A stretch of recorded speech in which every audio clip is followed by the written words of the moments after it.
That's some good coffee. Come with me now. Come with me now. I'll take you down. Come with me.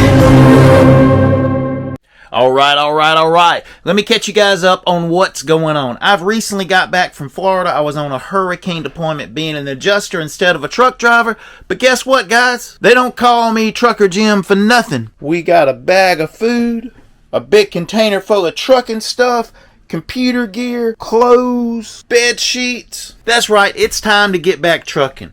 But the big camera bag here, we're not going to be taking it. But we are going to be making some videos. We're just going to be keeping it simple. So if you do want to join me on a journey of the road, make sure you let me and the algorithm of YouTube know by dropping a thumbs up. Watching the video to the end helps too. And it's always cool to hear from you guys in the comments. But I hear I've got a Volvo waiting on me up in Simpsonville at the Quickway Terminal. So we're going to pack up the Chevy and we're going to head up to the truck to move my stuff in. And we've got a load in Jefferson, Georgia. I don't know where it's going. It may be going to Baltimore. But this is Thanksgiving week, so more than likely this will not be a long week. I'll probably be getting back Wednesday sometime. The Gamecocks will be playing Clemson.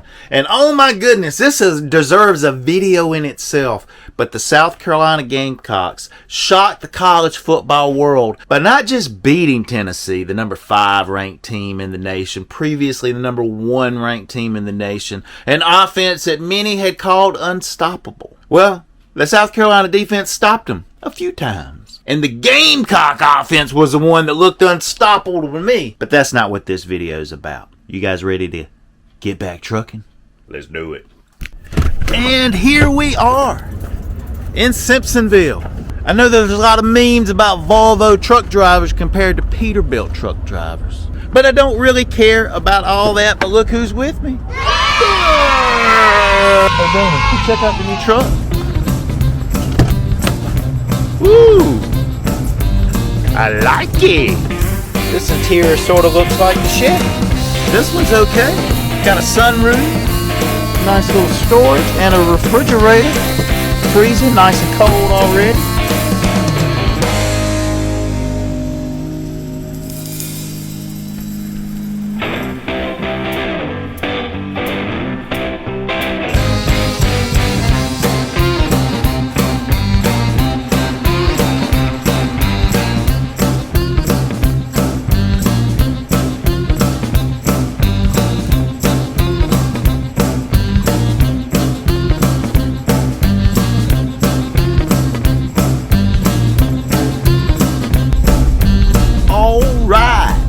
a little time has passed. It is now Tuesday morning. We are coming to you from North Carolina, parked at a truck stop, got shut down about 2 a.m. Now I can imagine my whole adjuster, truck driver, you guys don't get it and don't understand it. It was in Florida. Why? It's still going on. I just got 2 claims kicked back that I had to make some small revisions to and send back up.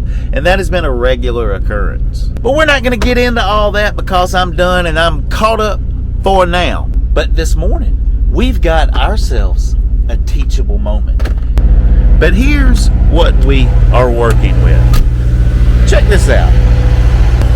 Now, something probably seems just a little bit odd. If it was beside another truck, you would probably notice it more. But look how stretched out and extended my airlines are. Check it out. I'm well past the yellow line right here. But as I was backing up, boom, I bumped this guy because he's a little bit over his line. I have figured out the reason. And I'm sure most of you experienced truck drivers that's watching this know what's up. Drop what you think in the comments below. Now, this is not a truck that I've been driving for 3 weeks or anything like that. I just got it yesterday. It was just bobtailed for the longest time, and I bobtailed to pick up my load.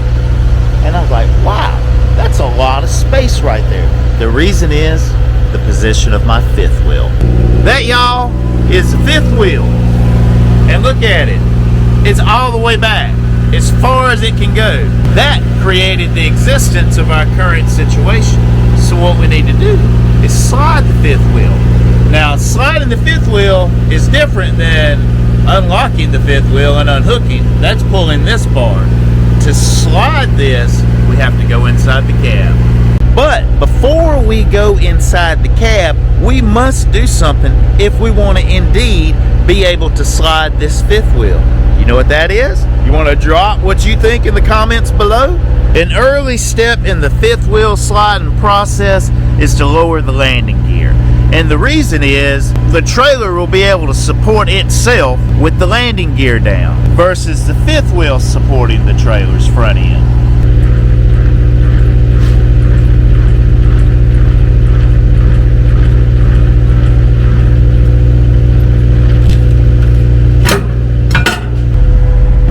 Good morning, Beamer.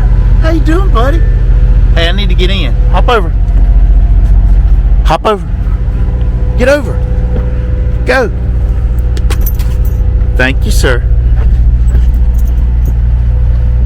I'm still getting used to this Volvo and getting settled in. There's a lot of things I like about it, but there's some things that are just a little weird. We'll probably cover that in an upcoming video.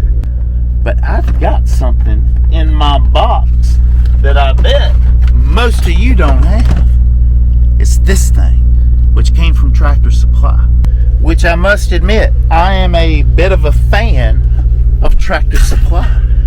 So much so that they're the sponsor of this video, Tractor Supply, that has not just tractor supplies, but pet supplies and cool frisbees. Beamer has developed some frisbee skills over the last couple of months, and we'll be showing them in an upcoming video too. You may have heard of a tandem sliding butt plug before. This is similar. We're wanting to put this about in the middle, so I'm going to put this right here. Actually, let's put it right there. And after I hit the switch, these are going to slide in. These are locking it in place now, but these will slide in when I hit the switch, allowing this to move. And we'll move by putting the truck in reverse. Each little notch is like 500 pounds or 250 pounds. It's 250 back there. I think it's 500 a notch here. So there's only like a foot or so movement. And what usually happens, boom, you'll like go all the way, and then you try to ease the other way, it'll move a little bit, and then boom, you're all the way back. So that's why we're using this tool from Tractor Supply, because it's going to bump that and not go any further. But we're going to fire up the Volvo. And I believe this switch right here is what we're going to do, because that, I don't know, that kind of looks like maybe a 5th wheel sliding action. But check it out. We've got 3 switches out of a whole well, here's a differential lock. But all of these blank spaces, what am I missing out on? Who has a fully loaded Volvo that has all those switches that do stuff? That was our air pressure beamer. But what we're going to do is flip that down. It didn't light up. And nothing happened back here. Maybe we got to wiggle it a bit. Alright, we'll give it a try. We're releasing the truck brakes and putting it in reverse. Alright, that worked. I just kind of did the reverse drive, and then it caught, and look what happened. The pins went in, and it was slid. See, it's all the way up here to our tractor supply tool that we put in. This is stuck, so I've got to take the tension off. And the way I will do that is pull forward ever so slightly. Maybe that's enough. And while we're at it, we'll flip that back. If you do want to learn all about air, there's a great couple of videos on the old G&P Trucking YouTube channel that Jim Gibson is the narrator. I'm the cameraman and the editor. But it is some good info to understand how trailers work on 18-wheelers. That still looks like a big space between the cab and the trailer.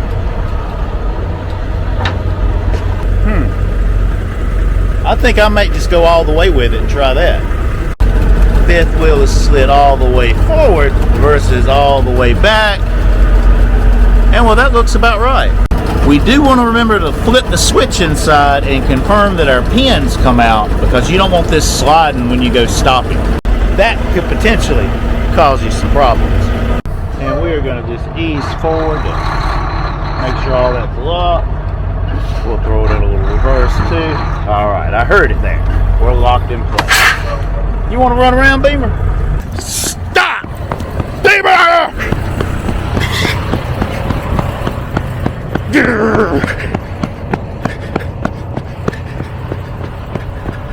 Beamer!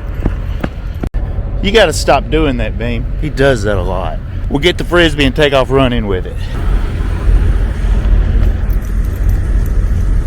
Yeah!